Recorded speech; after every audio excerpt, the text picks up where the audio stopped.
Alrighty then. Good evening, USA, International, Long Island, aka Strong Island, plus the five spots of Brooklyn, Bronx, Manhattan, Staten Island, Queens.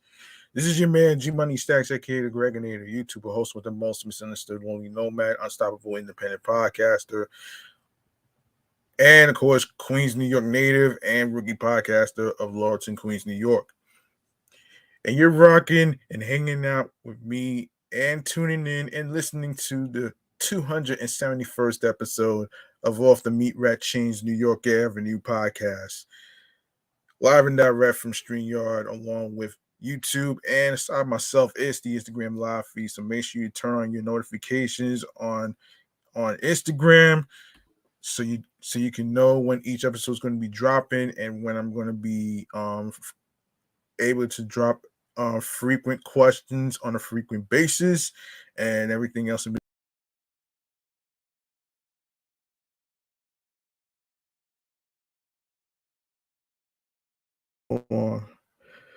Let's get to hold on a second, man. I need to close this for a sec. This is not. I need to close this shit, man, because I don't like. Hold on a minute, folks. Because I'm not doing all this extra shit right now. I meant to do this some other time, because. Anyway, I do apologize for that one right there. So listen, listen. So let's get to the mental health check-in. I'm sorry. Let's get to the mental health check-in real quick. Yes. So mental health check-in it is, man. All right. How I'm feeling mentally, physically, and spiritually. I'll answer that after this.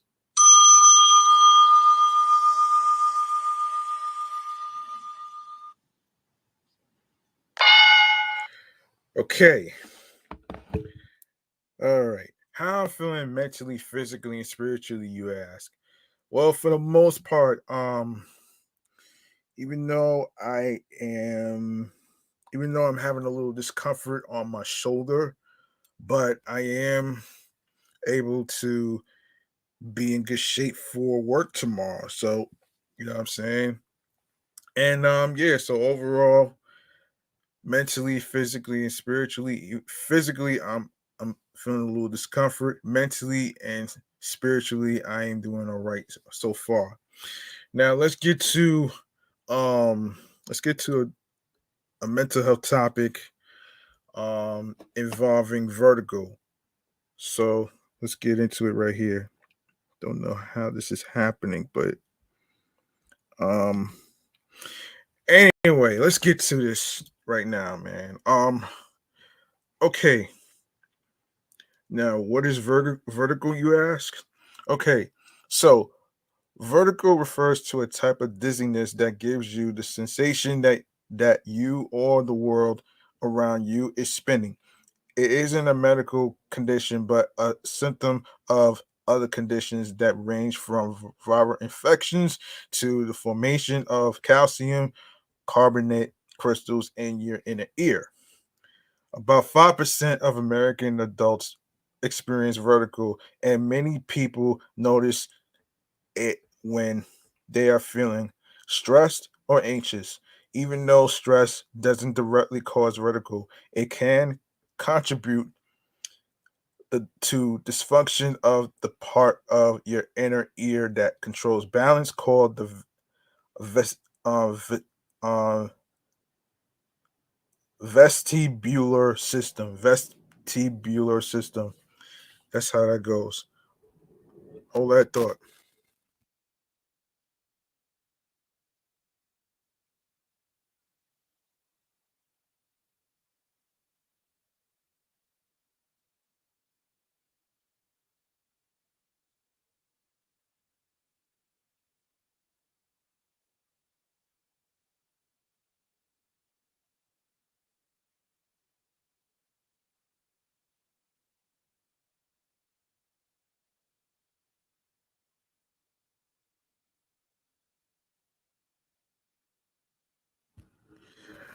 All right.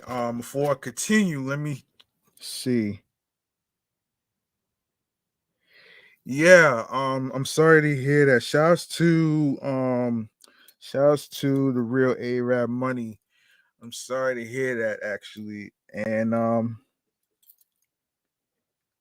yeah, due to an amputation of his leg limb. Oh man, I'm sorry to hear that. I'm sorry to hear that. Um, I really hope that he gets the best care that he needs and everything else in between. All right. Um, so there you have it. Um, let me see who else. Hey Mo, what is good with you? I haven't heard from you in a minute though. Haven't heard from you in a minute though. Yeah, I know who you are. I see you. But how you been though? You know what I mean? Hope everything's straight. Pinky UPS, no tux. Oh boy. Um yeah. So let me see. Where was I? Where was I? Yes. So where was I? Where was I? Okay. About 5% of American adults experience vertigo, and many people notice it when they are feeling stressed or anxious. Even though stress doesn't directly cause vertigo, it can contribute to dysfunction of the part of your inner ear that controls balance, called the vestibular system. Let's examine. Let's examine how stress and anxiety contribute to vertigo.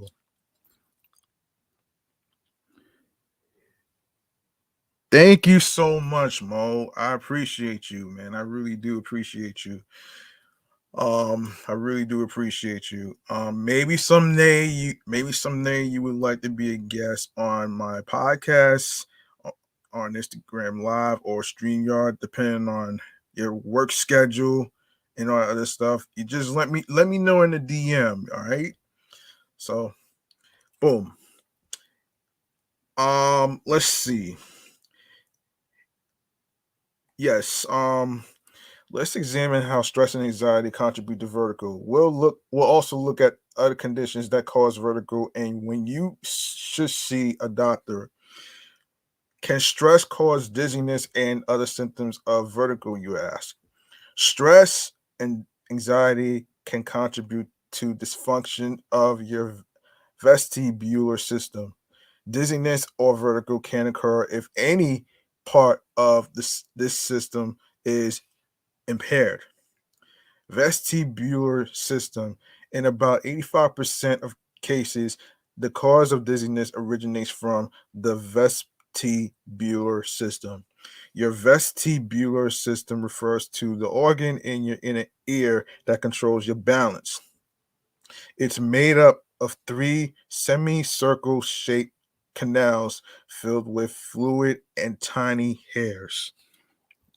Um, yeah, tiny hairs. Yes. So as you turn your head, the hairs can detect which direction the fluid is moving, and your brain can cause no, excuse me, not cause.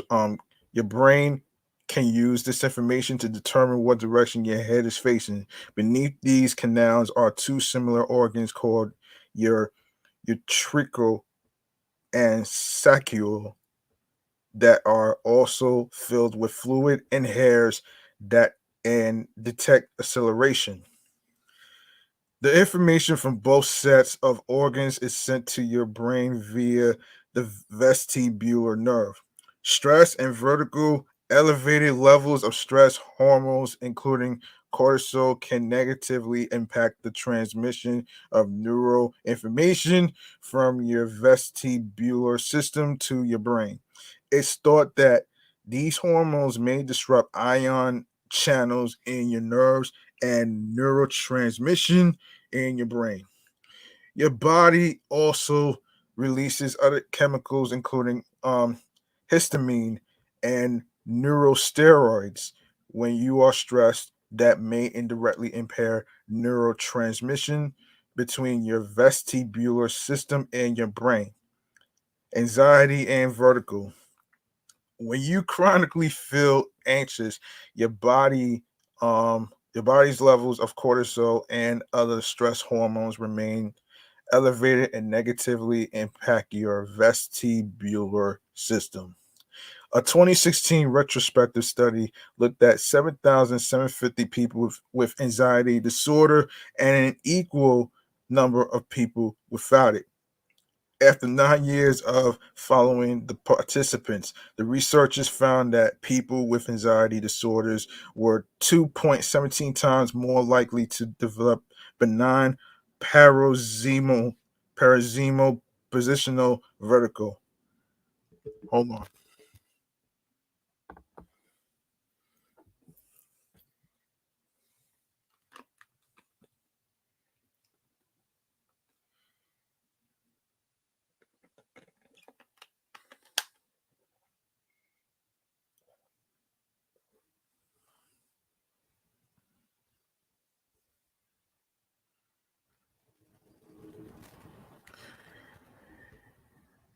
Okay, yes, paroxysmal, paroxysmal positional vertigo, the most common type of vertigo than people without anxiety disorders.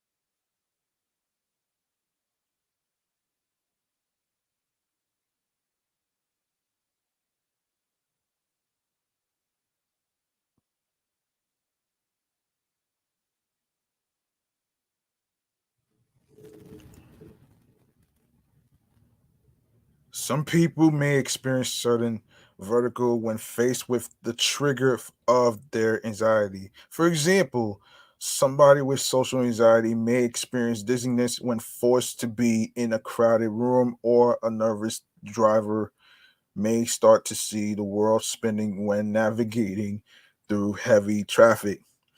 Anxiety and vertigo can have the opposite relationship too.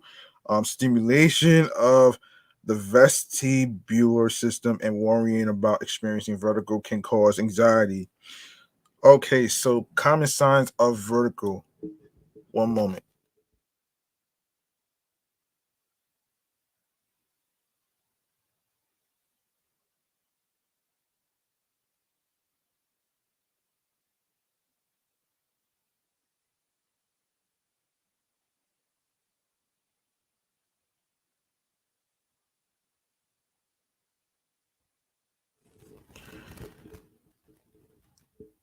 Okay, the terms vertigo and dizziness are often used interchangeably. However, dizziness refers to a general feeling of being off balance. Vertigo is a specific type of dizziness that make you feel as if you or your surroundings are spinning when they are not. Common symptoms that often accompany vertigo or dizziness include unsteadiness, lightheadedness, faintness, headaches, nausea, vomiting, um, um, tin, tinnitus, hearing problems, poor coordination, difficulty seeing while moving, abnormal eye movements. How to prevent vertigo brought on by stress? The best way to prevent stress induced vertigo is to try to minimize stress in your life. You may find the following methods can help you relieve stress, which includes listening to calming music, scheduling time for things that make you laugh, meditation, light exercise, talking about the stressful situation with a friend or family member. If you are already experiencing stress induced vertigo, it's a good idea to take steps to relieve stress as soon as possible before symptoms get worse. The following healthy habits may also help alleviate symptoms, such as minimize caffeine, alcohol, or tobacco use. Stay hydrated, sit or lie down until you feel better. See a doctor if the vertigo is severe or long lasting. Psychotherapy may be an effective treatment option if you are experiencing vertigo symptoms due to anxiety. Other conditions that can bring on vertigo. There are many potential causes of vertigo. Some of the more common causes include ear infections, B trip BPPV, and Meniere's disease. Vestibular neuritis is a viral infection of your vestibular nerve and can cause intense vertigo by impairing neurotransmissions from your ear to your brain. Vestibular um, um, labi- labri- lab- labrin um, titus. Labyrinthitis is a viral infection of your inner ear that can disrupt the transmission of neuron information between your vestibular system and brain. Um, Meniere's disease is a buildup of fluid in your inner ear that can cause vertigo, hearing problems, or ringing in your ear. Um, BPPV is the most common cause of vertigo. It develops when calcium carbonate crystals form inside your semicircular canals and disrupt the neural messages sent to your brain. Vestibular migraine refers to an episode of vertigo in people who experience migraine. It's not clear what causes these episodes, but similar to migraine attacks, stress is thought to be a trigger. Um, Hold that thought.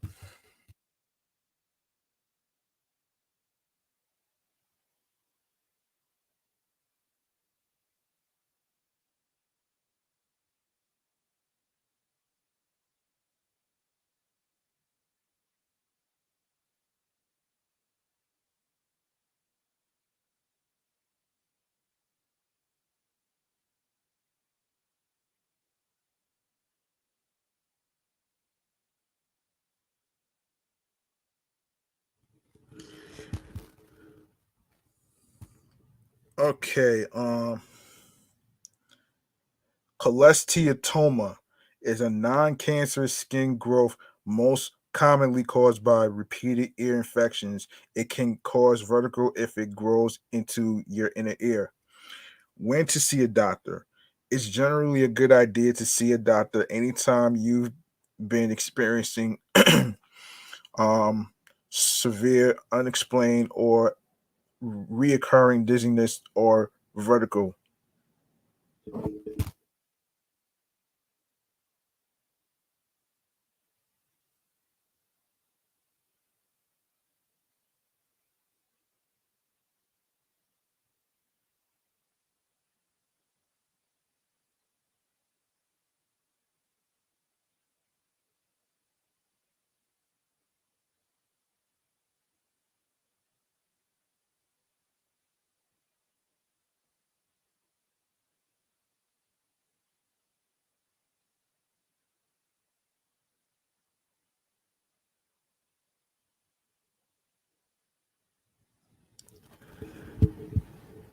Okay, where was I?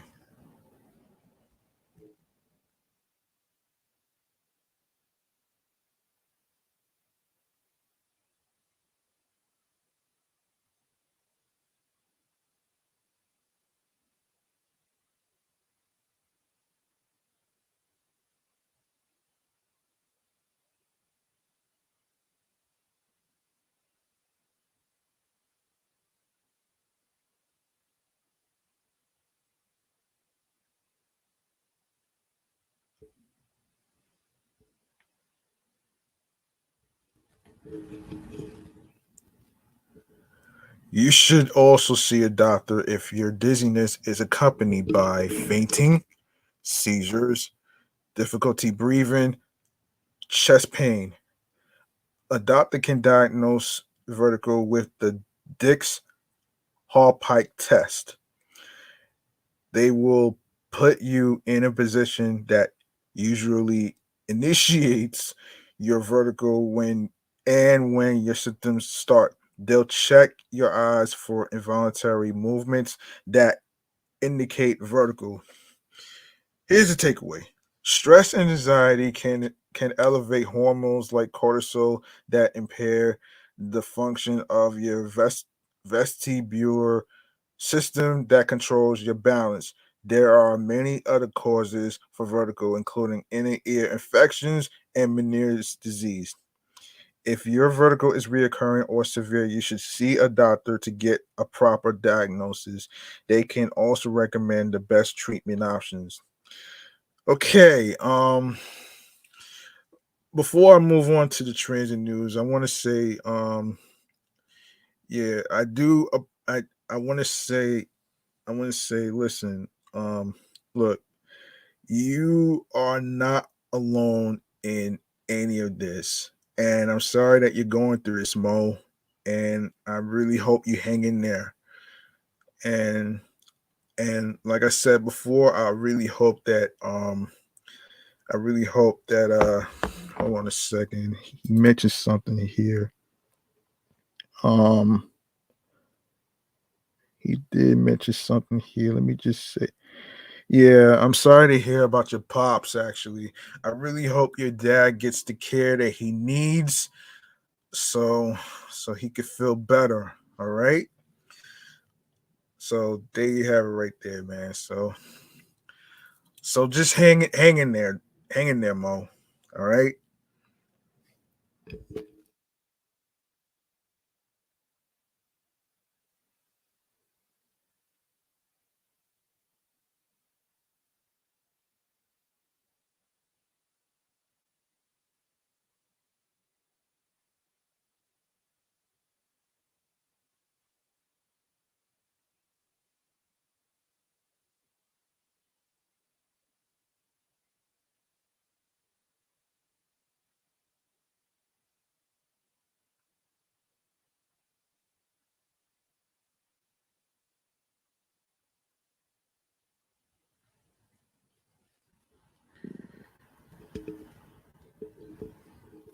Okay, we have a 70 year old woman who got hit apparently. No, that's not what I want to do.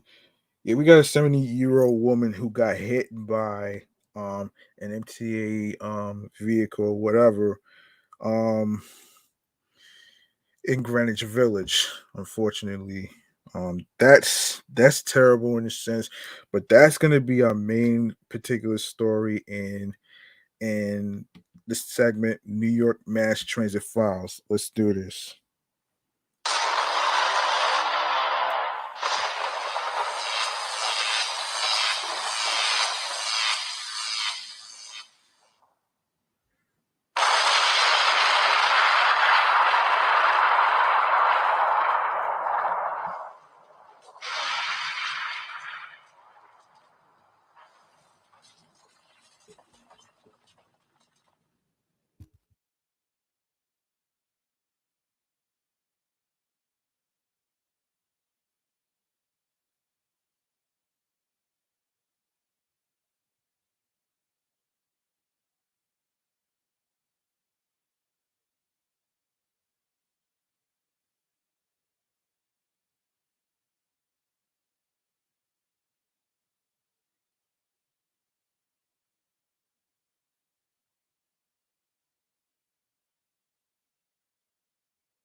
Okay, we have a 70-year-old woman.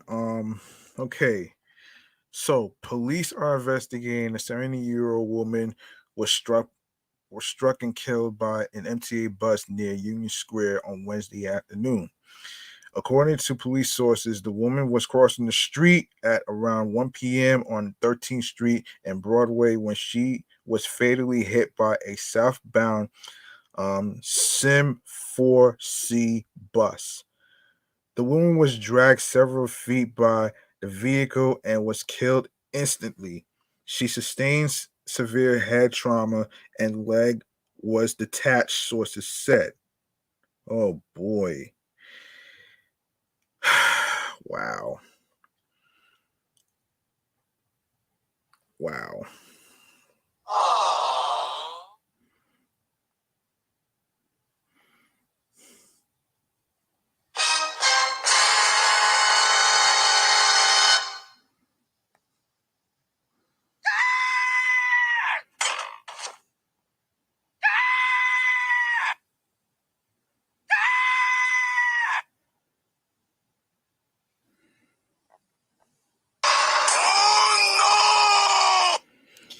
Yeah, that's terrible right there, man. Um, okay, according to an eyewitness, Aaron Sep Sepu Veta, the woman attempted to make it across the street before the traffic light turned red, but was ultimately struck. Um, hold on.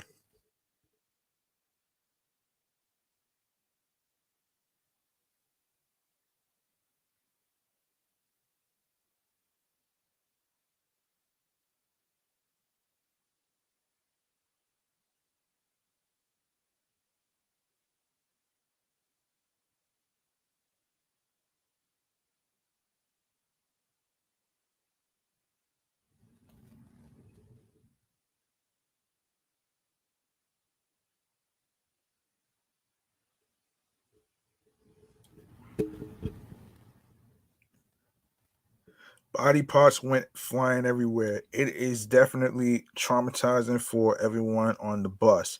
They all ran off the bus. They were screaming, crying, real emotional situation.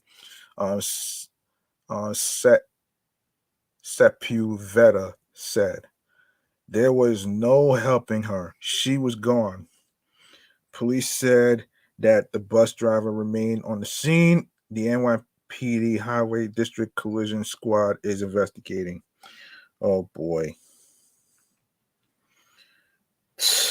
Oh boy. That's crazy. Um hold on a sec.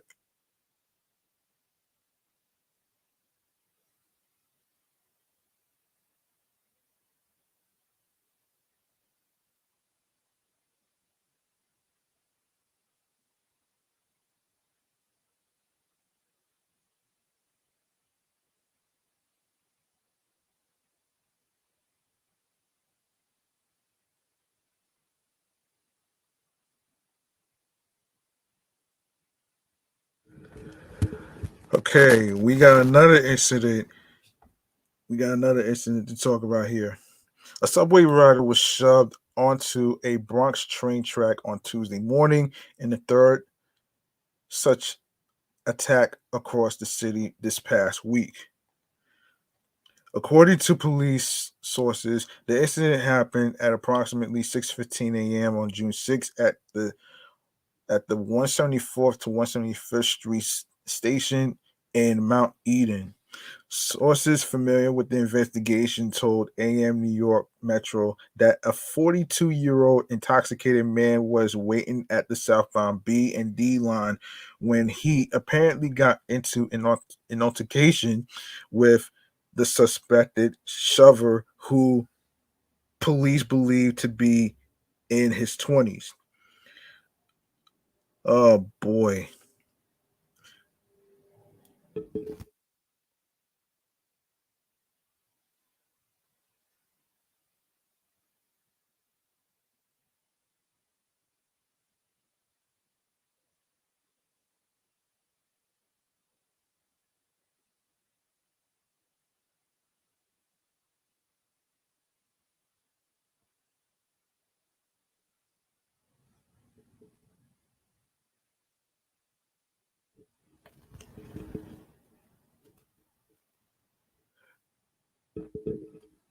The argument reportedly turned physical with the younger suspect apparently punching the 42-year-old before intentionally pushing him onto the tracks. Oh my gosh. Oh my gosh.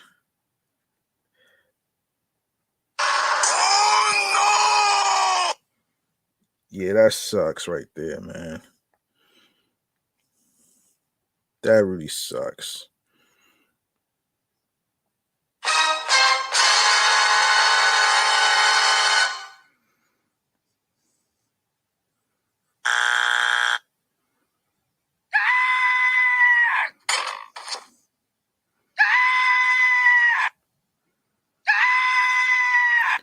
All right.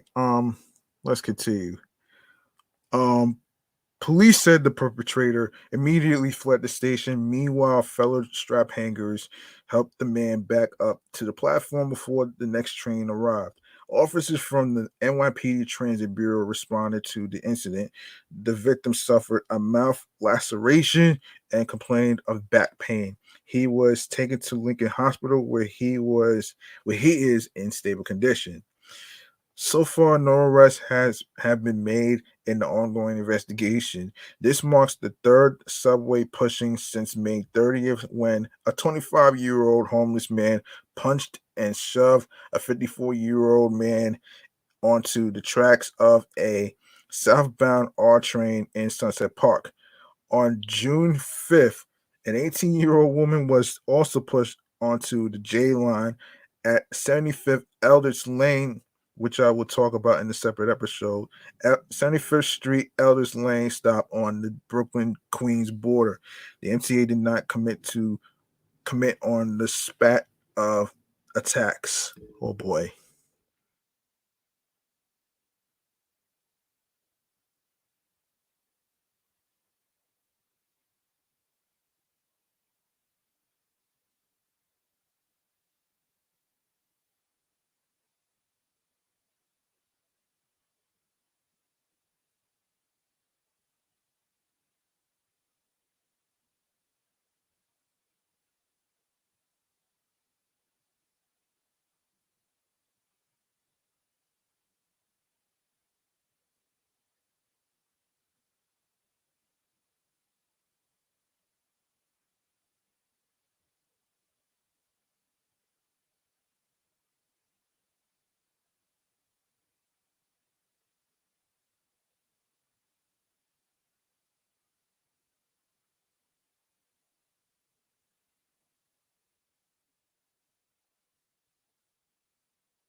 Okay, it's time for our next segment right here. Um, Involving wild, crazy, fun topics, which is chatting all the jazz. Let's get into it right here.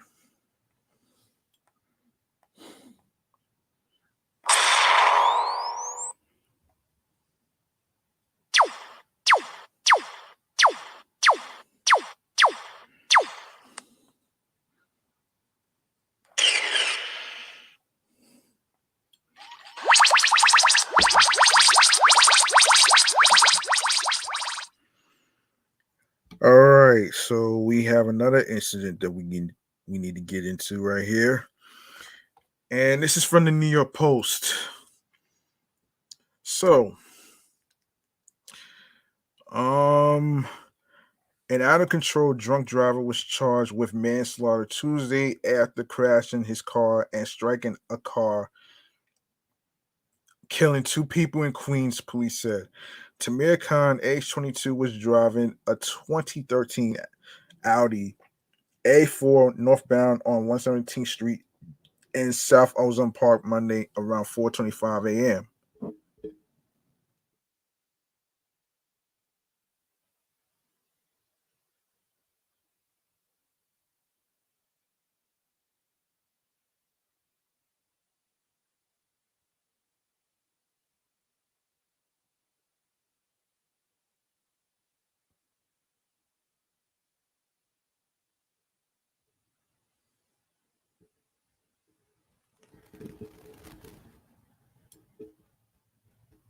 Yes, around 4:25 a.m. when he smashed into a Toyota Camry traveling westbound on 111th Avenue.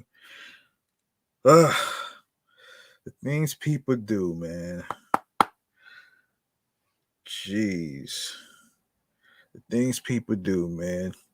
The Camry was sent flying into a wooden pole. The driver of the Camry, John in Enderdale, age 64, was transported to Jamaica Hospital Medical Center where he died. The front seat passenger, 71-year-old Charles Harris, succumbed to his injuries Tuesday morning, cops said. After the fatal crash, Khan continued driving and struck two empty parked cars, according to authorities. Chimney Christmas, man. Chimney Christmas, man. Really? Man, oh my gosh, man. That right there is just so fucked up right there, man. Um so yeah, that's fucked up. Um that's really fucked up, man. I could tell you that much. Yeah.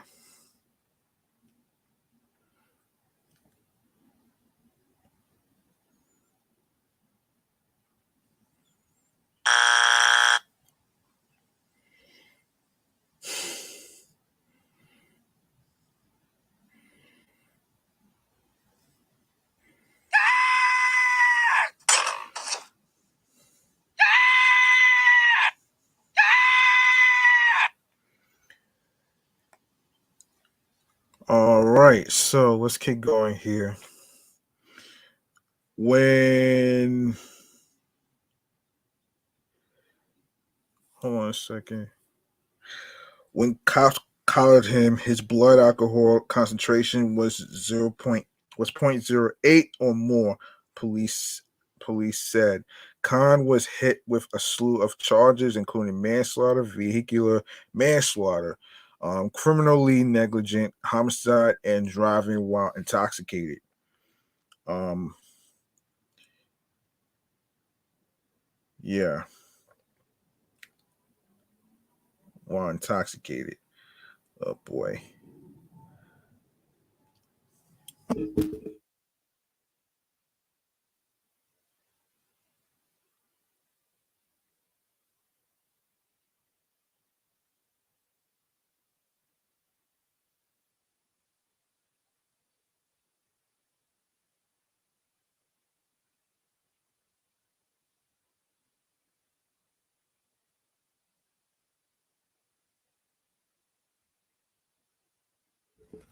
At his Tuesday arraignment in Queens Criminal Court, Judge Scott Dunn set his bail at $75,000. Wow, really? 75 grand.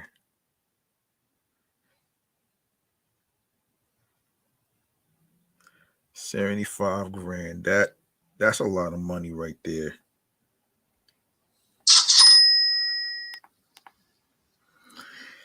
Yeah. Um, a friend. Hold on a second.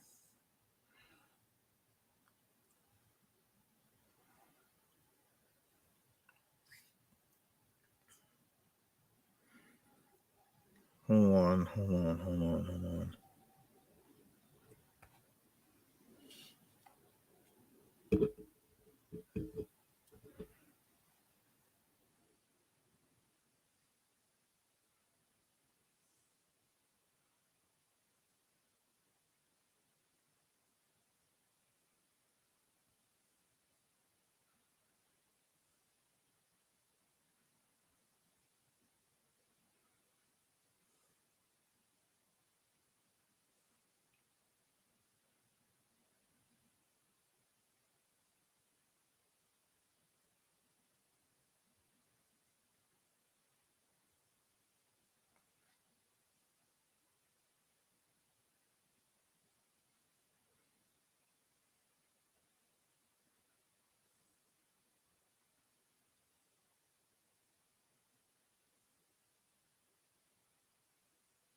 Okay. A friend of um in the DLs, Carolyn Dixon urged drivers to stop drinking and driving. To me, if you drink and drive and kill somebody, you are no different from a shooter who kills someone, she said on Facebook. You are a murderer in my book. The deadly crash came hours after a driver in Manhattan mowed down pedestrians and fatally struck a 23-year-old man. Oh man, that's crazy. This is crazy. Um sorry to hear that. And let's get into. Hang on one second.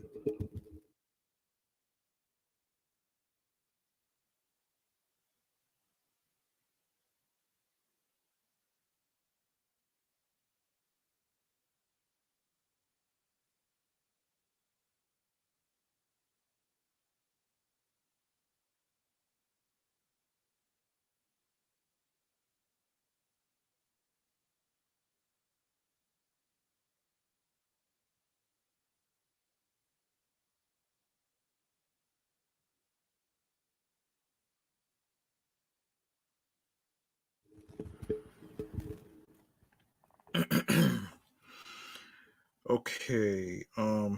Where the hell is this?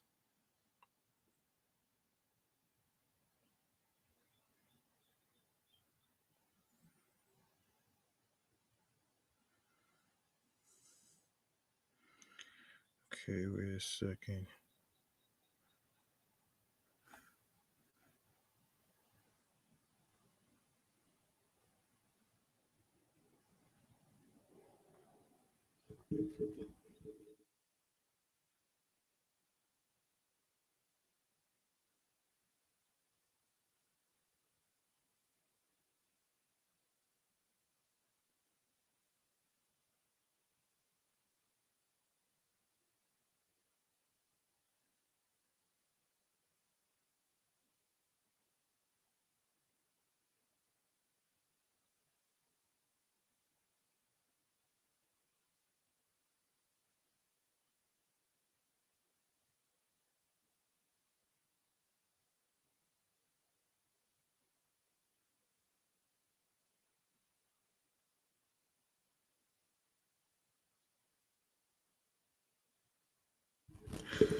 Okay.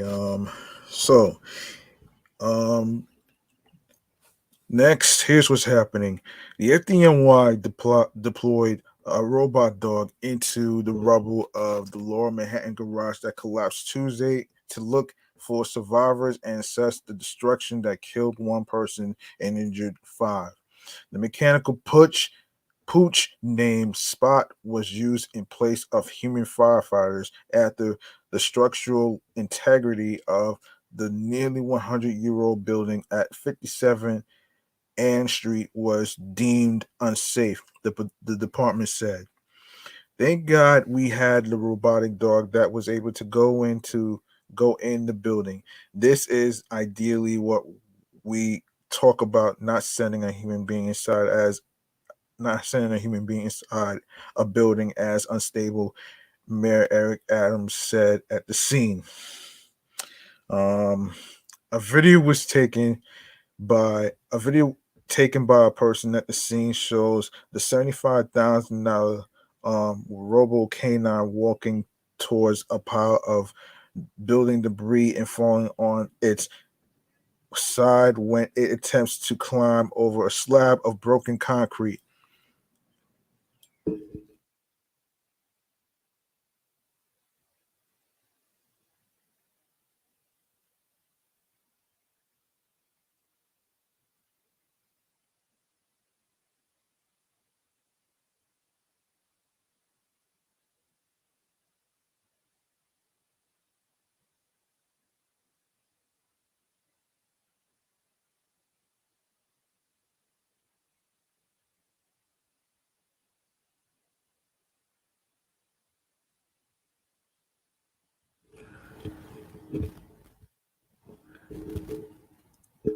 Oh, that didn't work out for the dog so well. A witness said following Spot's tumble, according to the video posted to Twitter by user Dada Rocks. um, the 70-pound robot pup created by Boston Dynamics was purchased by the department a year ago, specifically for search and rescue missions. The electronic hound has since been given a fresh coat of paint with spots resembling the markings of a Dalmatian, the OG dog breed of firehouses. Um, the FDNY isn't the only department to use mechanical dogs like Spot. The NYPD has assembled a robotic canine unit of 3 of the remote-controlled pooches called Digidogs. Adams announced last week. Digidog is out of the pound, the mayor said at a press conference announcing the new technology. Digidog is now part of the toolkit that we are using.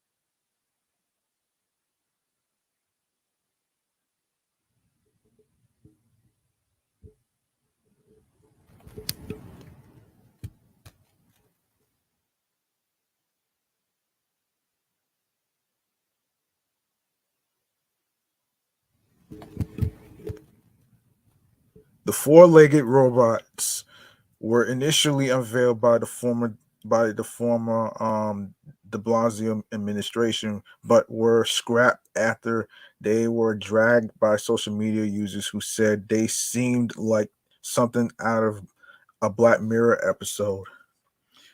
Um, Man, the police robot dogs will be deployed in high risk situations like hostage standoffs starting this summer. And this is yeah. So good luck with that one right there. And speaking of which, Pras from the Fugees is going to need all the luck that he can get because unfortunately for him, he is found guilty of 10 criminal charges. Oh boy. Let me fill you in on what's going on with Pras from the Fugees. Um, okay, so what's going on? And this is from NPR. A federal jury in Washington, D.C. has convicted musician Pras Mitchell, Michael Mitchell, Mitchell, of 10 criminal charges, including conspiracy, failing to register as an agent of China, and witness tampering. A jury in Washington, D.C., from according to Melissa Block, um, has convicted rapper Pras Mitchell on charges including conspiracy and witness tampering. The winning musician attracted attention from the FBI as part of an alleged campaign to influence two American presidents. NPR Justice correspondent Carrie Johnson has been covering the trial. Carrie, let's talk about this. People might remember Pras Mitchell as part of the hip hop trio Fugees. How did he get caught up in this foreign influence operation? And she says, well, the group Fugees had a super popular album back in the 1990s, the score which is still popular on streaming today. But but, but by the early 2000s, Pras Mitchell was trying to reinvent himself as a political power player and a businessman, and prosecutors say he was spending a lot of money and looking for a big payday. That all led him to a Malaysian billionaire um named J J Ho Lo. Who was at the center of his trial. Lowe is on the run from justice, so Mitchell stood trial alone here in D.C. Damn. Ah, man. Man, I tell you. This is terrible. This is very terrible. Very unfortunate. Very unfortunate. I'm gonna just let the sound effects speak for itself.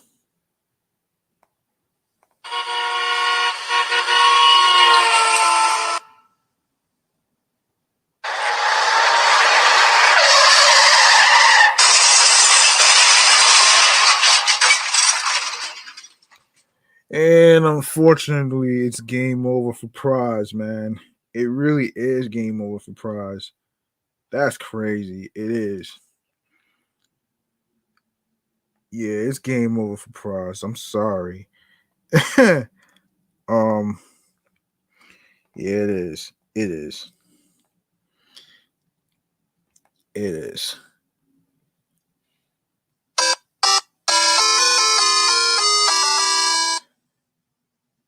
Yeah, that's part two, man. Anyway, let's keep going here. Um, oh man, oh man.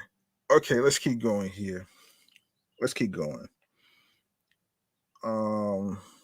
2000, yeah. So this sounds like a pretty tangled case, Carrie. Can you break down the charge? It's complicated. Um, Mitchell faced 10 criminal charges and he was convicted on all of them. On the most serious counts, he could face as many as 20 years in prison when he's sentenced. It started back in 2012 when the Justice Department says he used Joe Low's illegal foreign money to buy seats for people at fundraisers to help re-elect then President Obama. And then years later, after the FBI started investigating Joe Ho Low for allegedly stealing money, Low wanted Mitchell and others to help him convince the Trump White House to go easy on Low and drop that investigation.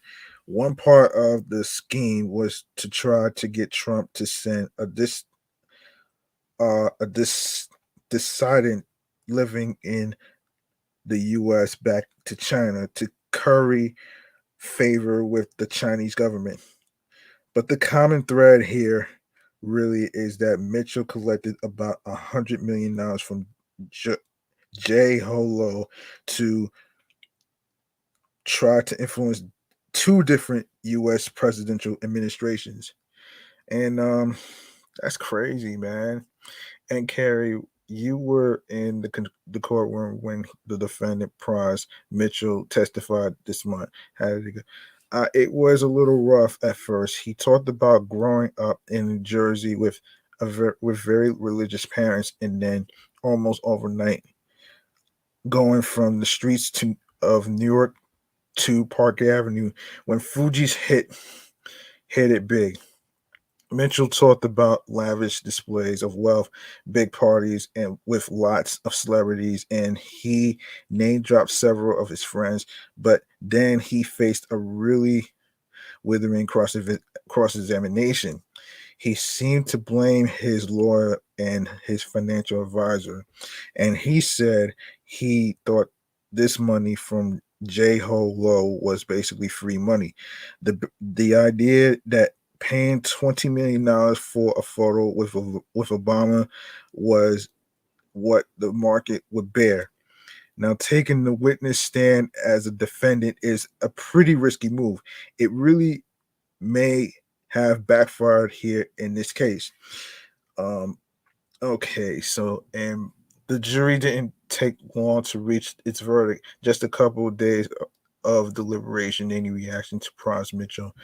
He didn't say anything outside of the courthouse to reporters, but his lawyer, David Kenner, made some brief remarks. Here's what Kenner had to say. We will certainly appeal this case. This is not over. I remain very, very confident that we will ultimately prevail in this matter. Kenner has raised some concerns about jury selection and some of the judges' rulings, which could form the basis of that appeal.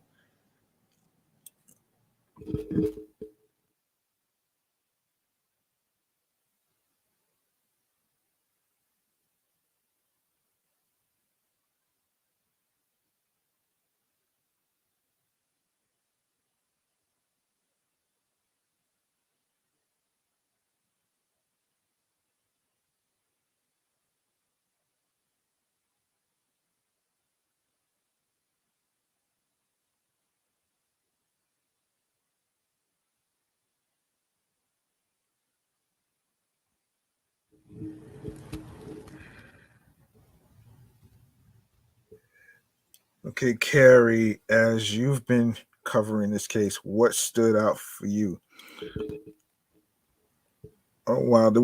Oh wow, the witnesses, former Attorney General. Hold on.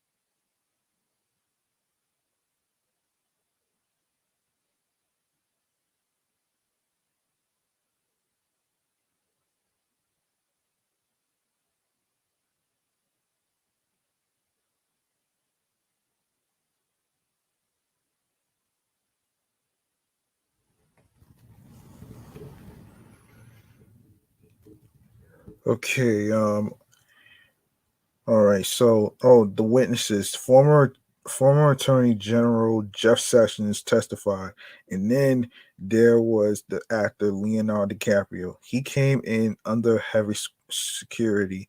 His movie, The Wolf of Wall Street, was funded by the billionaire J. Ho Low, and he testified.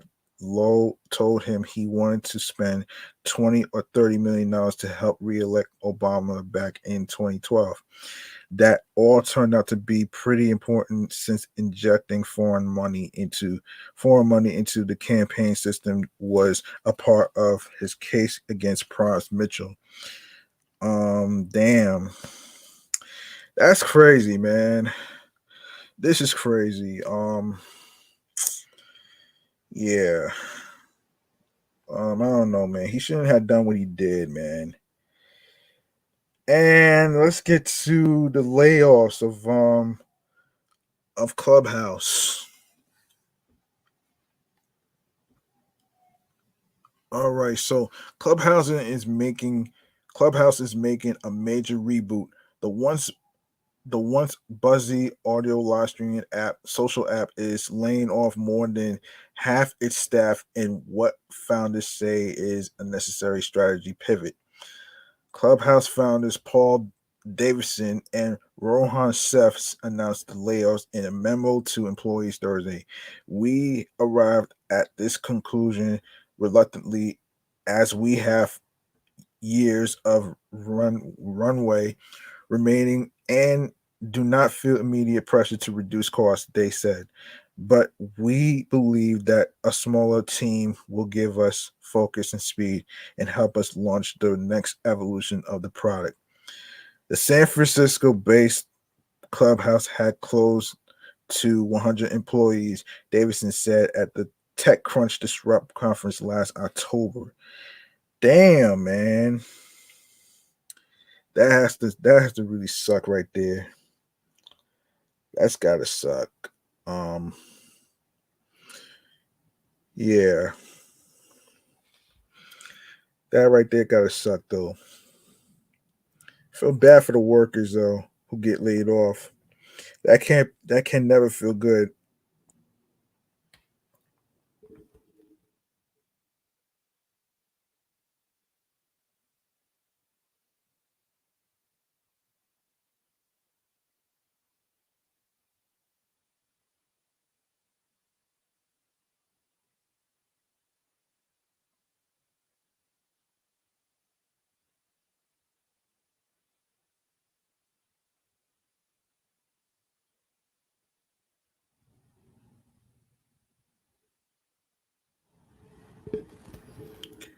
That can't feel good, man, to get laid off.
Yeah, this is from variety.com.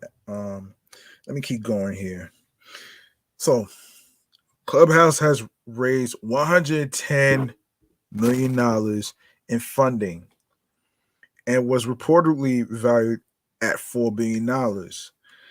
Investors include venture capital firms, um, addressing Horowitz and Kortschlag investments.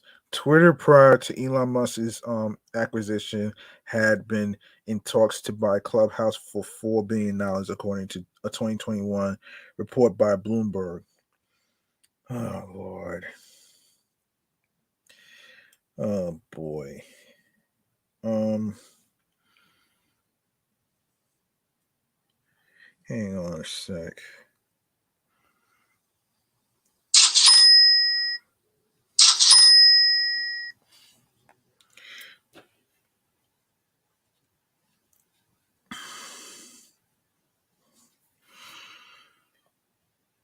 Okay.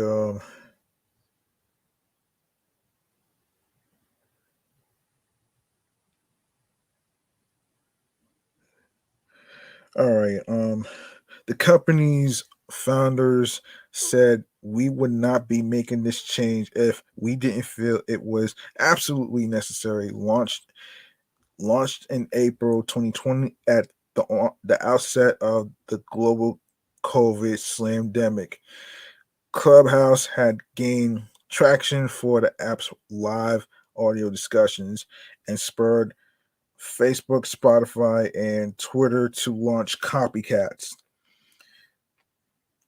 According to Davidson and Seth, as the world has opened up post COVID, it's become harder for many people to find their friends on Clubhouse and to fit long conversations into their daily lives.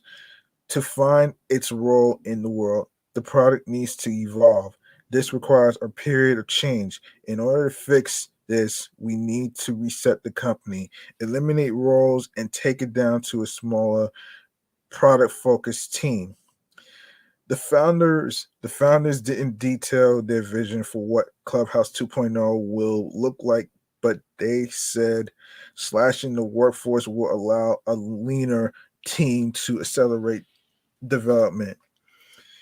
Um, according to according to the Clubhouse founders memo, the company will pay servants through the end of April plus 4 months of salary through August 31st. It also is accelerating stock stock options to be fully vested as of August 2023. We will always be grateful for the role that each of you has played in building Clubhouse, and we would rehire any of you in a second if we could. Davidson and Seth wrote.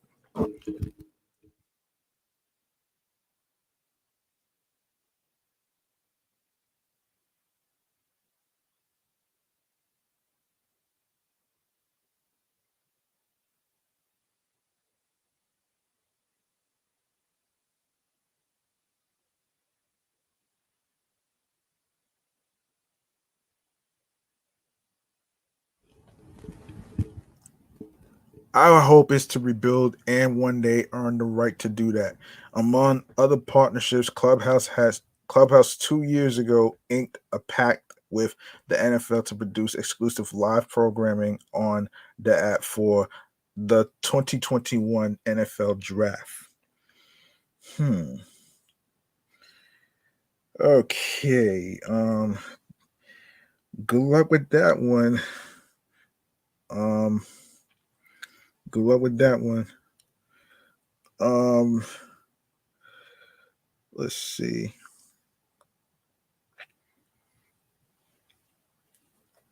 Okay. Um. All right. Let me get to Angela Bassett. Let me get to Angela Bassett. Hold on a second. Hold on.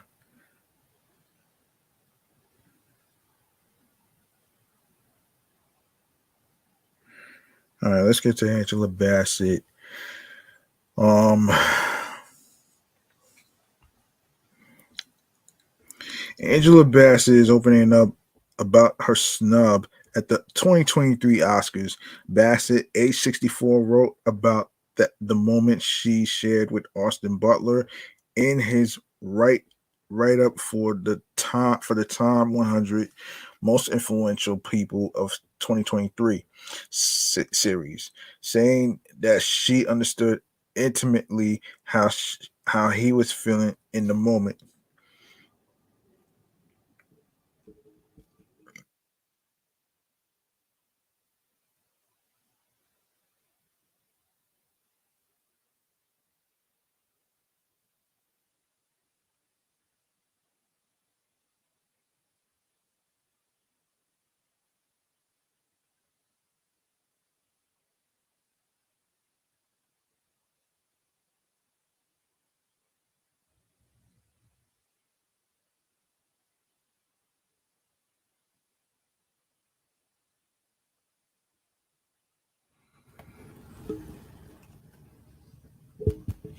Okay, hold on a sec.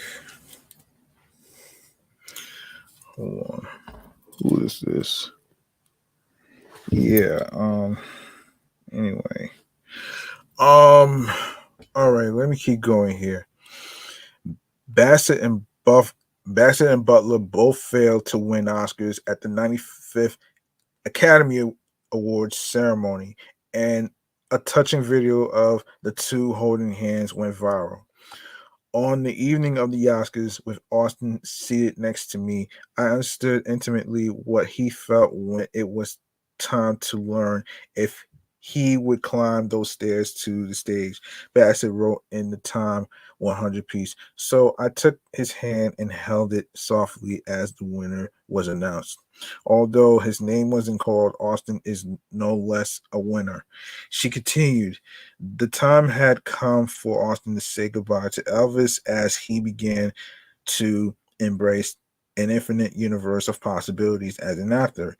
I can't wait to see what he brings up next. Um, okay.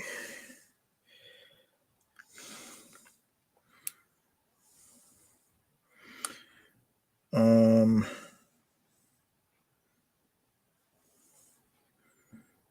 okay, let's continue this.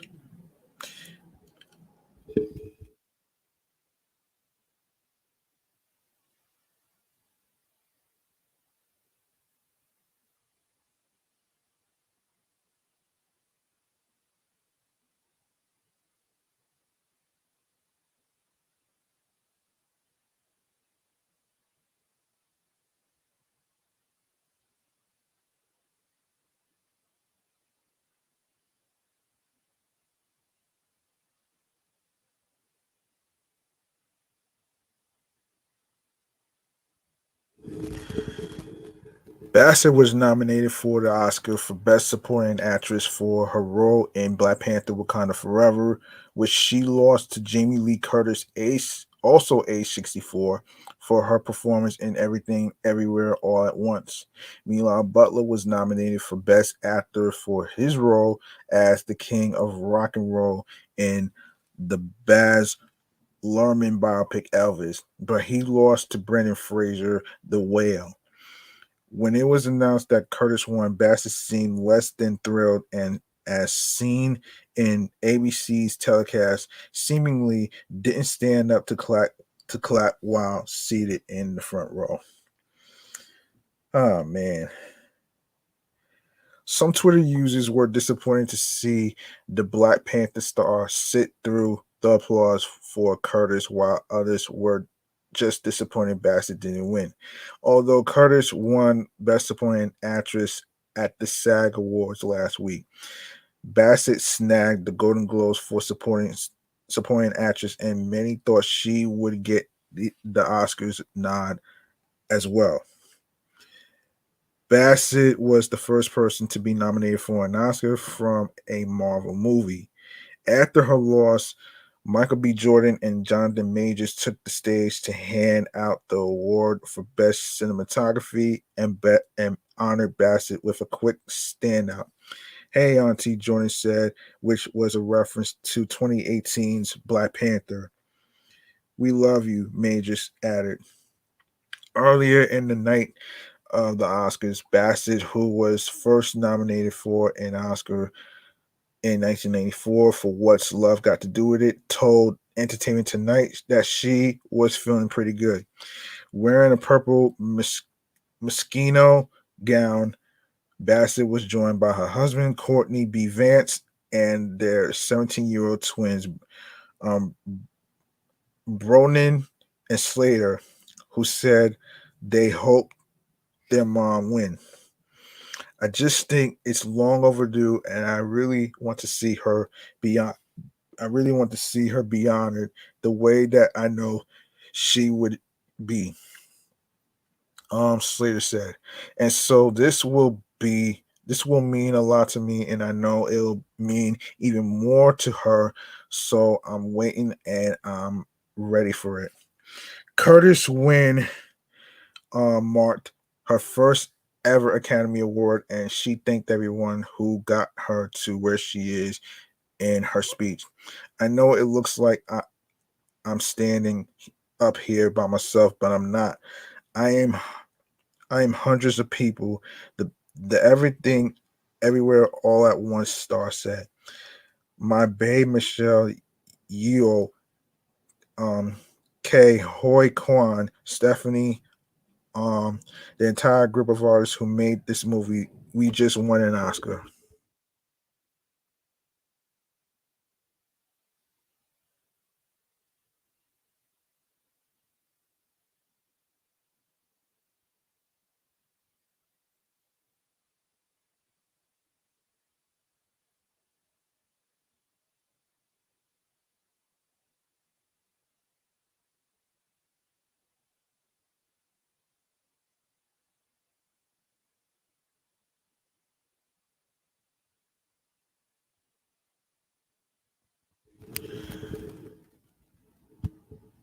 To all the people who have supported the genre movies that I have made for all these years, the thousands and hundreds of thousands of people, we just won an Oscar together, she added. Curtis also thanked her late parents, actors Janet Leigh and Tony Curtis. Her mother was nominated in the same category, and her father was once nominated for Best Actor. My mother and my father were both nominated for Oscars in different categories. Yeah, different categories. Curtis said as she looked upward and teared up, I just won an Oscar. Okay. Um okay, let's move on to the recent Star Wars Day.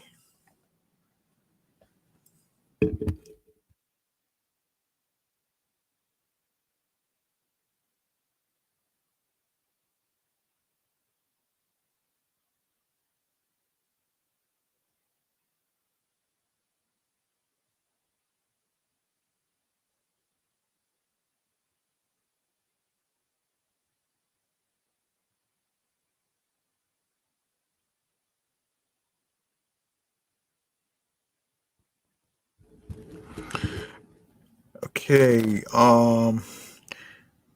This is from what is it? Evening Standard. Yeah. May 4th, or as it is known to one particular fandom, Star Wars Day is today. It is an annual day to celebrate George Lucas's beloved creation, whether you've been a die-hard fan since the first film was released in 1977, or you've been introduced to the universe via Disney's The Mandalorian. Fans may gather on May 4th for parties or major movie marathons, while others will be looking forward to getting their hands on new merch released just for the occasion. Now, also, um, there's been some weddings. So before I keep going with that one, there's been some weddings for May 4th. I'm going to go over it right now. So just bear with me. Um and the force was strong with an Ohio judge who officiated Star Wars themed weddings on what's become the unofficial holiday for fans of the franchise, May 4th. The date, also known as May 4th, has been adopted as Star Wars Day because the date sounds like the signature quote from the movies, "May the Force be with you."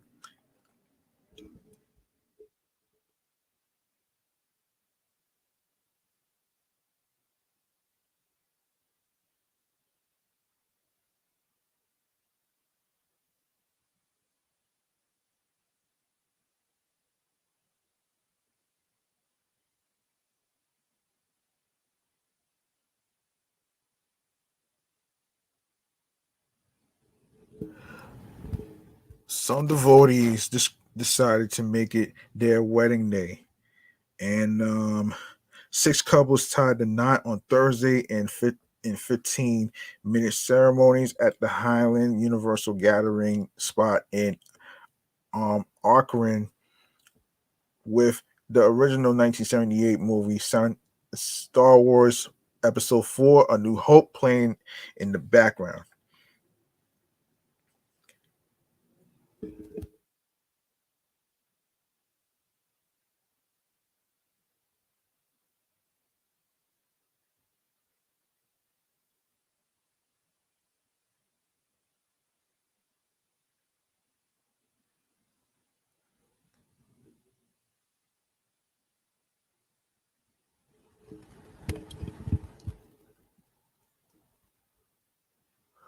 One of the betrothed pairs, Julia and Robert Jones, marked the occasion by dressing as a member of the Sith, antagonists in several of the films, and a Jedi among the heroes of the franchise. The duo grip lightsabers while they exchanged vows in front of Judge Ron Cable, who stated that by joining of the lightsabers and by giving and receiving of rings, he pronounced them husband and wife.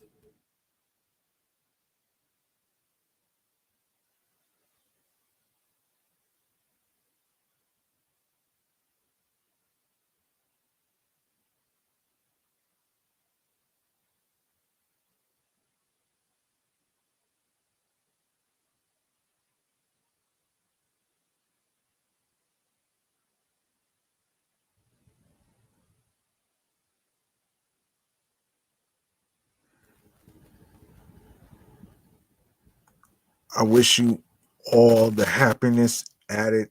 He added, "May the force be with you." And yeah, all right. So let's keep going with this. So let's keep going with let's keep going. Yes.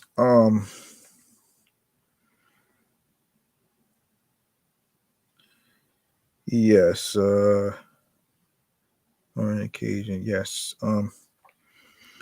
But why is let me see. Why is May 4th considered Star Wars Day, and what can you do to celebrate? Um that's a good question. May 4th is known as Star Wars Day due to a clever pun. As any fan will know, may the force be with you is a common phrase used to wish someone good luck. The force is an energy field that connects everything in the universe. When someone says, may the force be with you, they are wishing that the force works in their favor. Fans notice that may the force sounds like May the Fourth, so May 4th became the obvious choice to celebrate the franchise. And of course, Star Wars Revenge of the Sith. Everything released for Star Wars Day on May 4th. While Star Wars Day was initially just a fan celebration, the franchise now celebrates the day with premieres of official events and product launches. Find out below everything being released on May the 4th.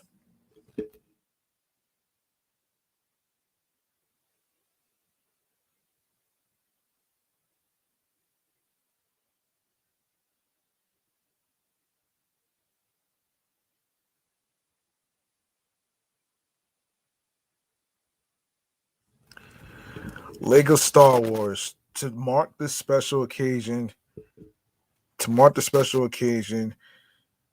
Lego Lego Star Wars will be launching a host of exciting new products on May 4th this year.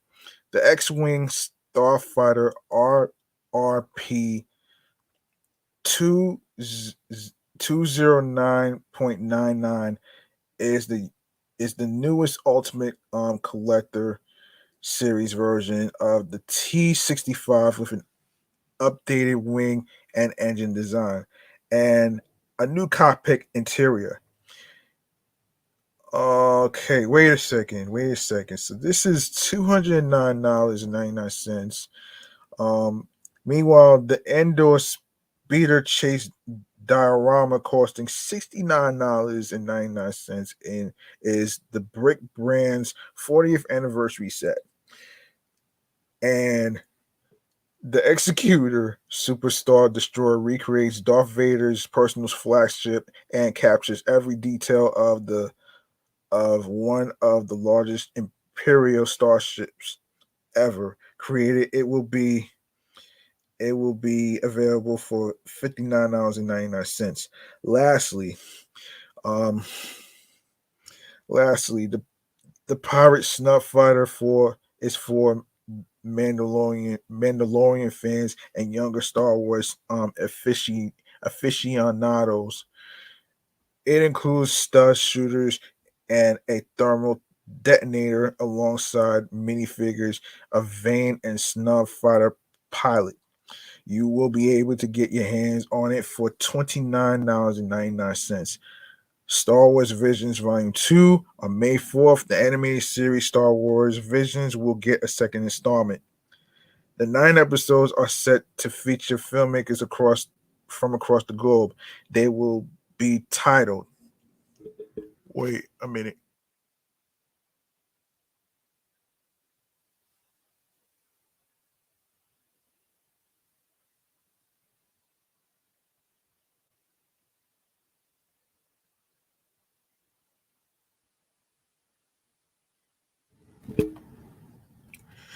They will be entitled Sith Screecher's Reach and the stars. I Am Your Mother, Journey to the Dark Head, The Spy Dancer, The Bandits of Golak, AU's song, The Pit in the Pit.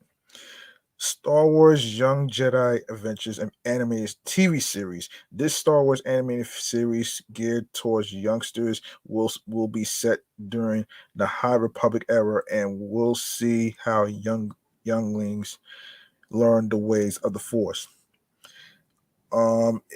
It's already released on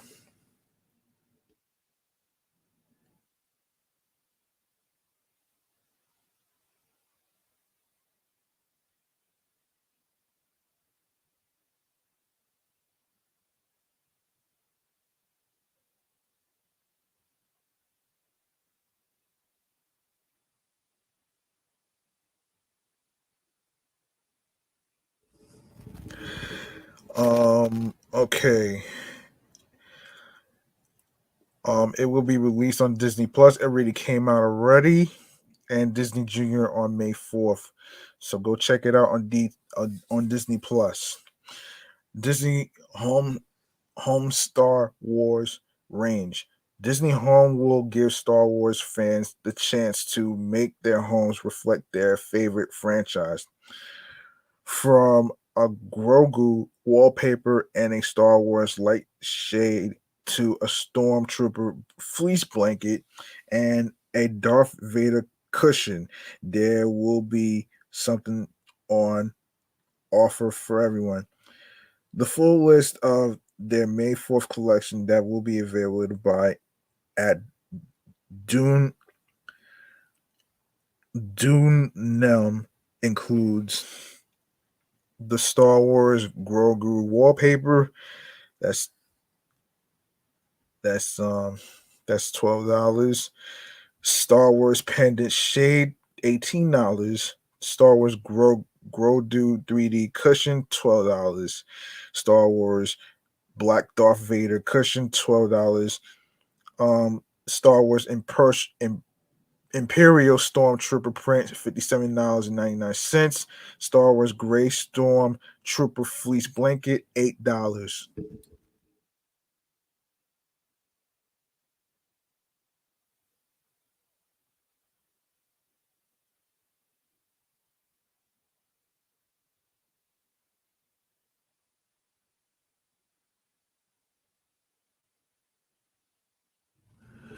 Funko's tabletop game. Funko Games is releasing a new collectible card game that will see players go head to head to conquer the most territories using their characters' unique action abilities. While the cards are said to be coming out on May 4th across the US, the company hasn't clarified if the same will happen in the UK. But the premiere set and the booster packs are already in the coming soon section for Europe, so fingers crossed. Okay.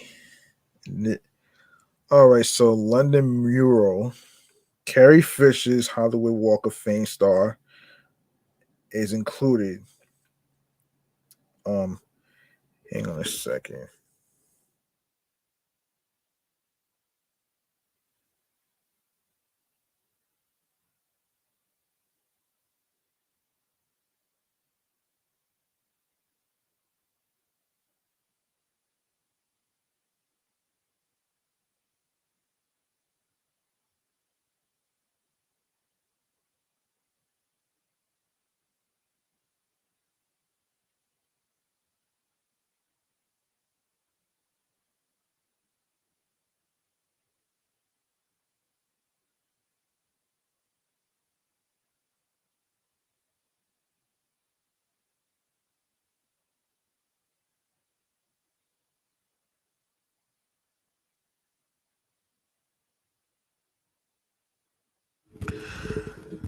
Yeah, so this is a recap of what went down on Star Wars Day.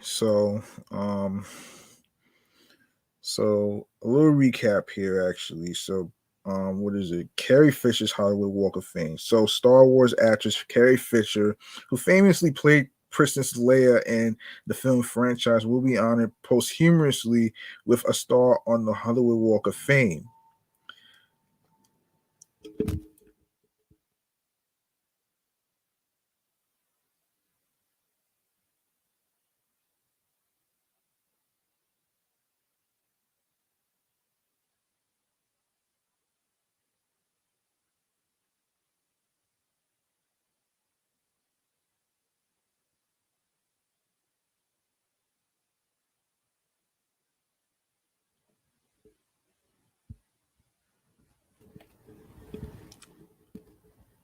Star was placed on Hollywood Boulevard near El Capitan Theater on May 4th. Her star will join her Star Wars co-star Mark Hamill and Harrison Ford. Hamill said on Twitter that the star was long overdue and so well deserved. Fisher's daughter actress Billie Lord will accept the star on her mother's behalf. Yeah. Okay, so let's all right, so let's go to hold on a second. All right, let's go to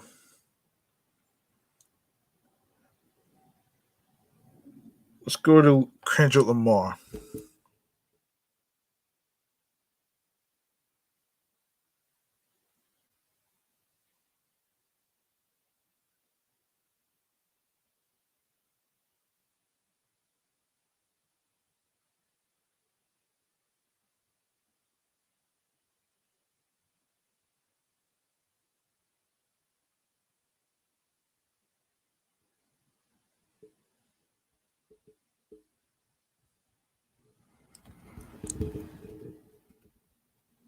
In 2018, Kendrick Lamar became the first hip hop artist to win the Pulitzer Prize for his universally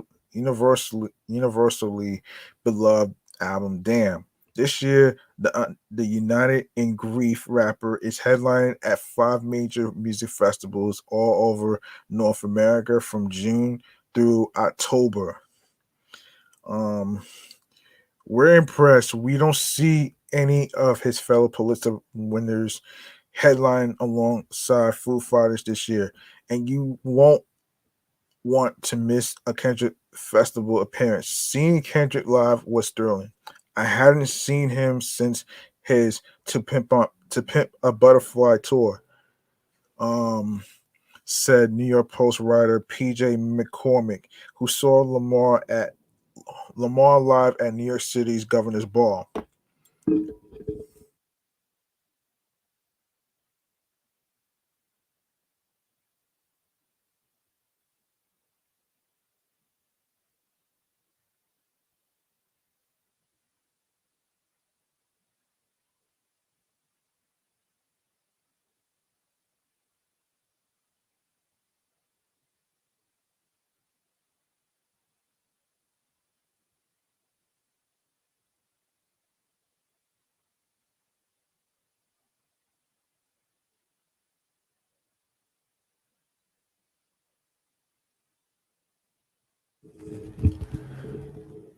He's really stepped up his game. The audience was hanging on every word.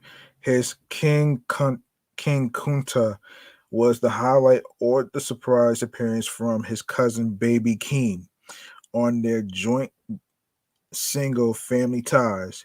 He added, "Need to know where Kendrick is performing this summer, how much, which songs he plays, who he's headlining with. Let's keep let's take a look here. So, all right, so this was already happened already. So hold on a second here.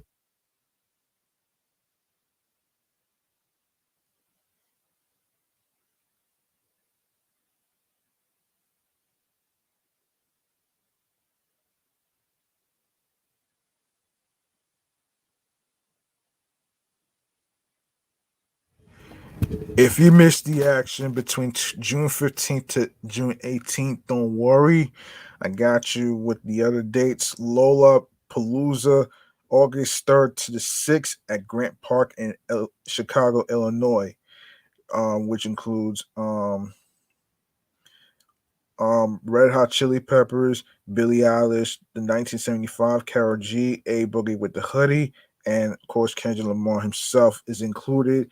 Um, Ashiga Music and Arts Festival, August 4th to the 6th at Park Jean Drapeau in Montreal, Quebec, Canada. Includes Billie Eilish, Joey Badass, Lil Yachty, Mariah the Scientist, um, and the National. August 11th, Outside Lands Music and Arts Festival, August 11th through the 13th at Golden Gate Park in San Francisco, California. Foo Fighters, Odessa, Lana Del Rey, the 1975, and Megan Thee Stallion included. And lastly, Austin City Limits Festival, October the 6th through the 8th, and October 13th through the 15th at Zilker Park in Austin, Texas.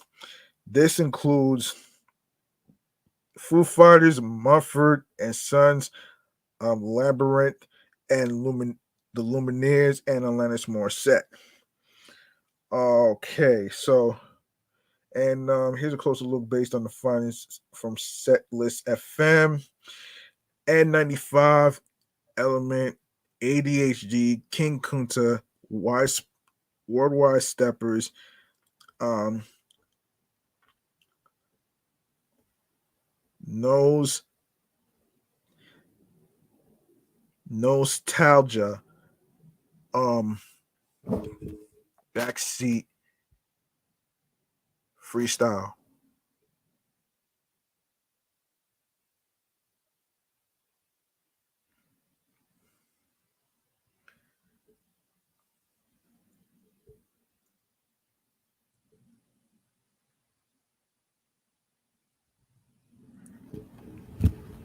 Mad City, Backstreet Free, Backseat Freestyle, Mad City Swimming Pools, um, Loyalty, Purple Hearts, DNA, Rich Spirit, Humble, Sidewalks, Count Me Out, Money Trees, um, Don't Kill My Vibe, Die Hard, Love, Family Ties, All Right, Savior, and of course,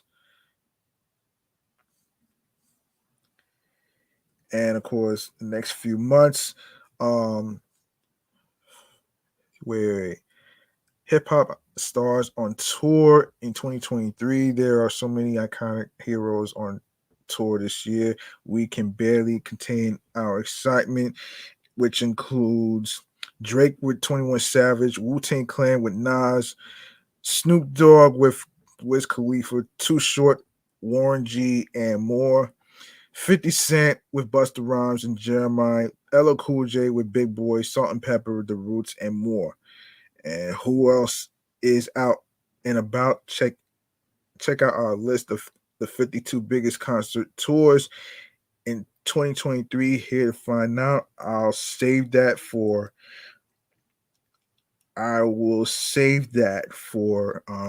next time. All right. I'll save that for next time. And let's see. Let's go to Little Dirk.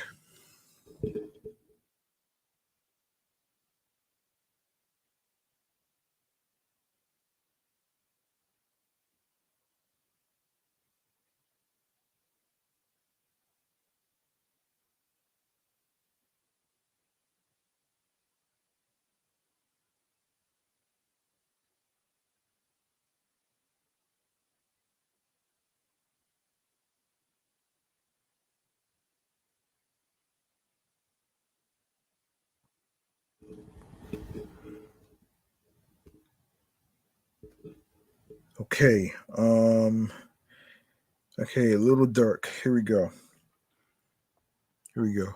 All right. So Little Dirk has reached a new sales milestone in his ever ascendant career thanks to his latest album, Almost Healed, which debuted at number 3 on the Billboard 200.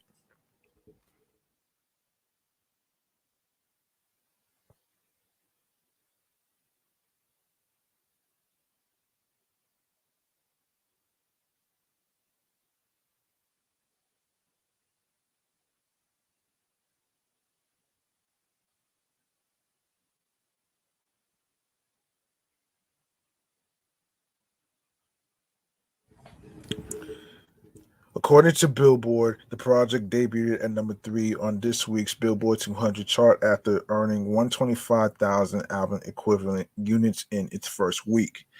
Um, of that sum, 122,000 came from 167.82 million on demand official streams, and 1,000 comprised of track equivalent albums.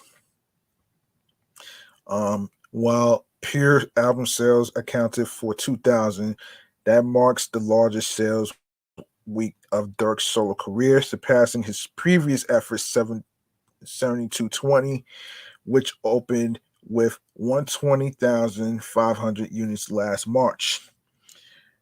Durk's commercial peak, however, remains his 2021 joint album with Little Baby, The Voice of the Heroes, which debuted atop the Billboard 200 with an impressive 150,000 album equivalent units in its first week. Lil Durk is also expected to make a major splash on the Billboard Hot 100 this week, as all 21 tracks from Almost Healed are tipped to land on the chart per talk of the charts. The highest debut is slated to come from the Morgan Wallen assisted Stand By Me. Durk already copies a spot in the top 10 thanks to his All My Life collaboration with J. Cole, which currently sits at number 7 following its second place debut last month. In other news, the OTF frontman is always looking to give back to his dedicated fan base and recently hooked one homeless fan up after footage of him watching the All My Life music video from a projector inside a tent went viral. Looking to help him out of his dire situation and make a lasting impact on his life during rewarded the man Dirk rewarded the man with a hotel room for 30 days, along with a mobile phone, gift cards, and an unspecified amount of cash. I want to do something real special. I got kindness in my heart, right? Smirk said on Instagram Live while driving around LA. So the homeless guy that was playing All My Life in the tent, I found him and I'm gonna pull up on him. I got him a hotel room for him. You never know what people are going through. I'm gonna walk up to him. Let's get it. And Dirk then stepped out of his car and greeted the fan before telling him, you know, you were playing the video on the screen All My Life. You know, that's me featuring J. Cole. So look, I got you a room for 30 days. I'm gonna give you a couple of dollars. I'm gonna give you gift cards, and I'm gonna give you phone for showing support. Thank you so much. The fan replied, appreciate you. Wow. Wow. You know, that's pretty dope though, man. That's really, really, really dope though, man. Let's make some noise. Hold on a second.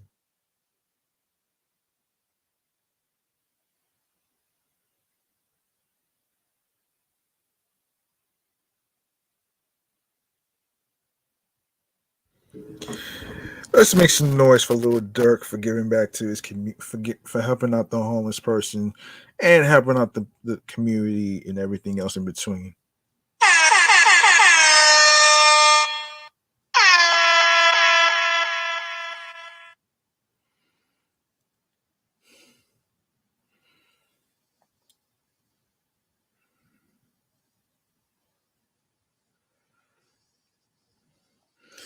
I'm gonna give him a round of applause.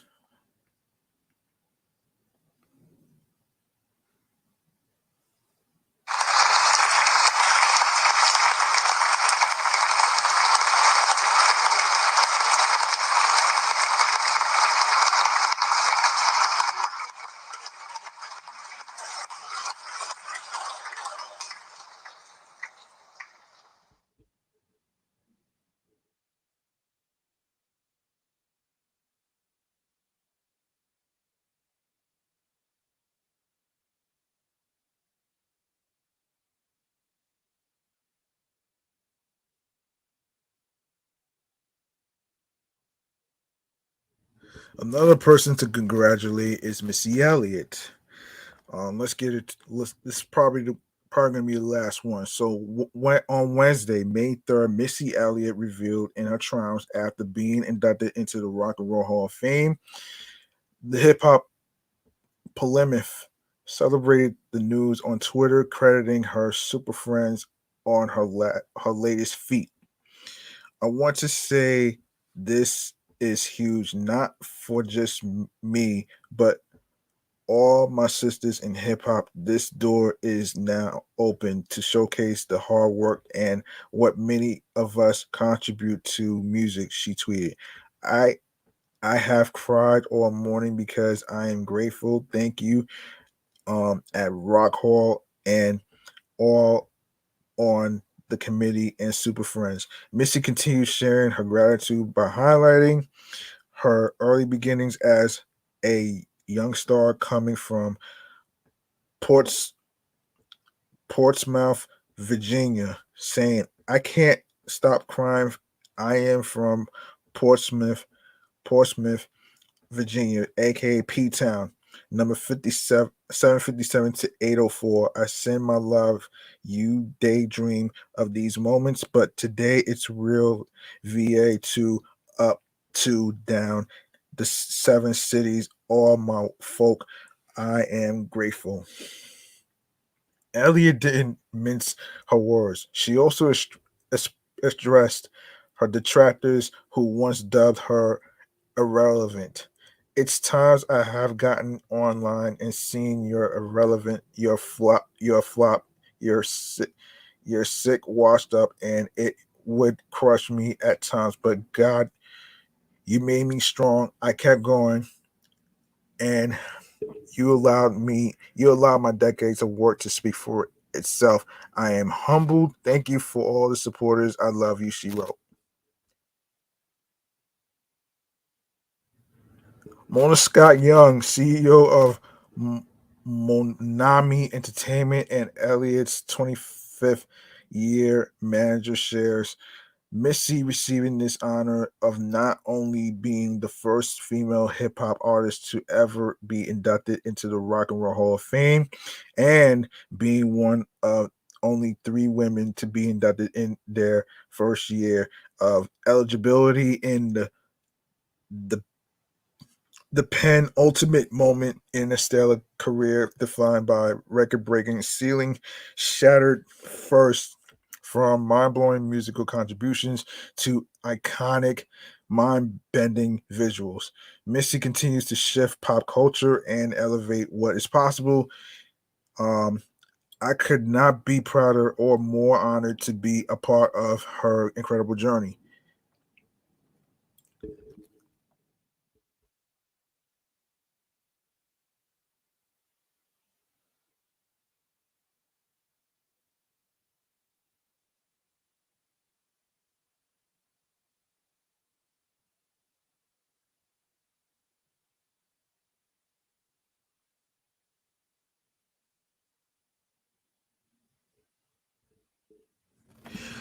Elliot's storied career includes noteworthy chart wins such as her 9 Billboard Hot 100 top 10 hits and 5 top 5 Billboard 200 albums. Elliot joins a Herald Rock Hall class with Willie Nelson, Rage Against the Machine, Sheryl Crow, Kate Bush, Shaka Khan, and more. The 38th annual Rock and Roll Hall of Fame induction ceremony will take place November the 3rd, 2023 at Barclays Center in Brooklyn, New York. Mark your calendars. And yeah, yeah, mark your calendars. So yeah, that's pretty much let me just congratulate her, man. This is pretty dope, man. Let me give a round of let me make some noise for Missy Elliott. Hold on a second.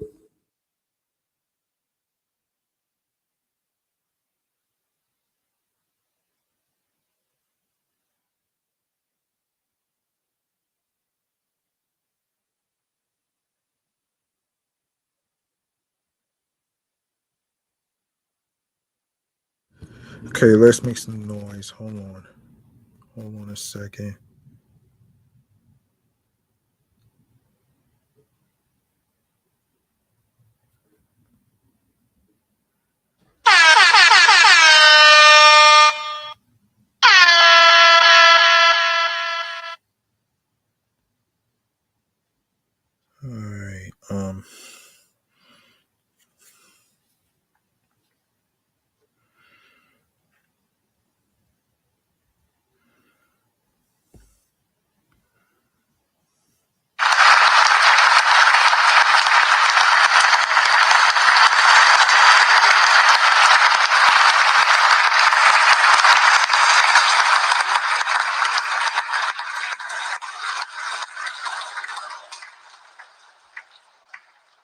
Okay.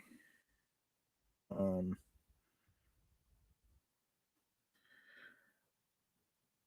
all right. I think that's gonna be it right here. So let's get into our very last segment right here. Stream choices on the go. Let's do this.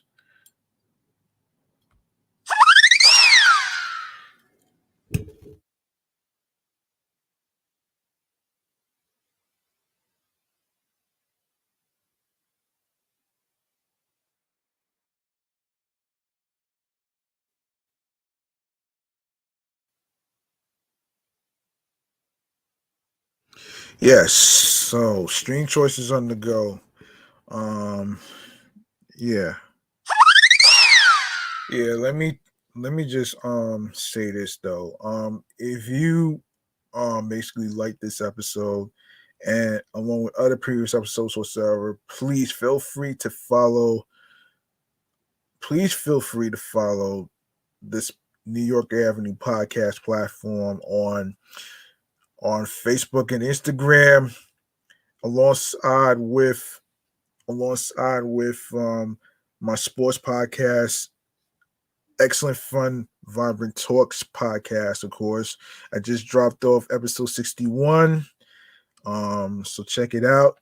And Meticulous Juice podcast, the review show is also on Instagram as well as myself.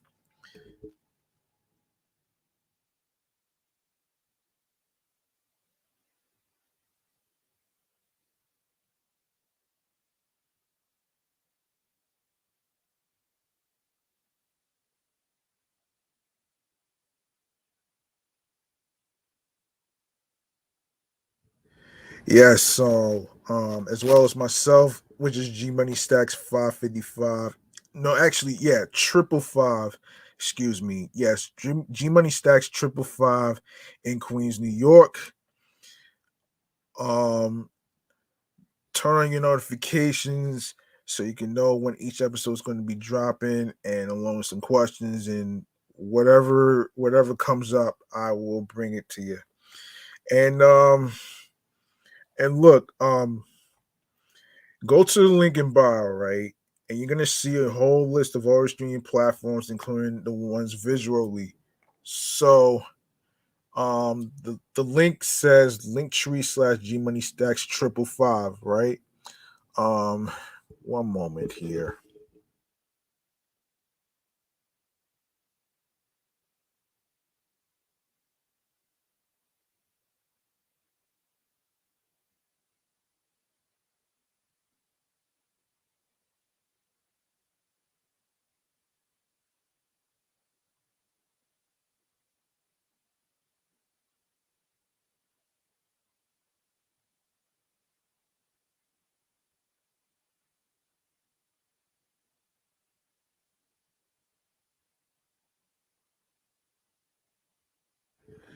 Okay, I want you at home to actually download these apps onto your iPhones, your phone, your Android phones, your iPads, Android tablets, laptops includes Apple and of course Dell laptops and Windows.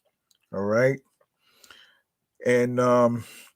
And this includes Audacity or Audible, Audio Burst, Amazon Music Breaker, Bullhorn FM, Castbox FM, Deezer, Listen Notes, Moon FM Podcast, Player FM, Pocket Cast, Podbay, Podfriend, Podhound, Podopolo, Podorama, Podcast Index, Podcast Addict, Podchaser, Podverse, Podcast Guru, Podvine, Spotify for podcasters, Stitcher, TuneIn Radio, Google Podcasts, Radio Public, iHeartRadio, the number one app for music, radio, and podcasts. You don't need a credit card or debit card to download iHeartRadio or any of these apps.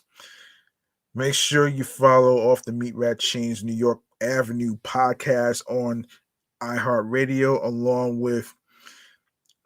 with excellent Fun Vibrant Talks podcast, the Sports Edition show, and of course, Meticulous Vibe Juice podcast review show. That's also on there as well. And also do the same with YouTube. So make sure you grab the subscribe button on 3 of the YouTube channel pages: the sports YouTube channel page of Excellent Fun Vibrant Talks podcast, Meticulous Vibe Juice podcast, and the primary handle on YouTube right here, which is G Money Stacks 555, where you see all the New York episodes on there. In case you miss any of them, don't worry, I got you back. So there you have it right there. All right, so and yes, and click on the Noni bell along with alerts so you can be reminded when the show goes in the air via live stream, along with the date and time and of the live stream podcast episode recording. Leave a like and a comment along with the episodes. Stay tuned for more video content, upcoming episodes, previous episodes, and also download these episodes, listen, stream, and watch the episodes in case you miss any of them. Everything's all there. And also be sure to share the videos, share the episodes, download the episodes, and of course be sure to tell a friend to another friend and spread the word. Word of mouth is important, and word of mouth is important, and I will include the link to share, which is Linktree /G Money Stacks 555 with all the streaming platforms that I just mentioned. Don't forget to share that with your husbands, your wives, your boyfriends, girlfriends, friends, the people you cool with from work and anywhere else you meet new people. All right. Listen, I'm your man G Money Stacks.